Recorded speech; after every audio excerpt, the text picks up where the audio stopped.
Korang kan goreng ayam macam saya tak? Letak cili, sebut cili. Tumbar yang saya dah sangai. Sedikit.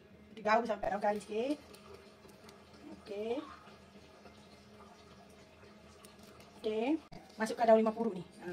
Limau purut. Uish, memang wangi, memang sedap lah. Okey. Lepas tu saya gaul sikit lah dengan tepung jagung. Sikit je. Kita gaul semua dan kita goreng. Kita goreng lah yang kita macam biasa. Sedap oh. Letak limau purut. Memang lebih sedap daripada biasa. Gula, kunyit, garam. Nanti kita tutup. Kita goreng dengan rice cooker je. Okay. Dan kita dah masak. Kita tengok balikkan dia. Tak merekat satu bab. Wangi satu bab. Tengok, kita balik dia kan. Ayam kita dah masak, tengok. Tak melekat tu satu bab. Wangi, harum. Tengok. Bestnya, tengok ayam dia.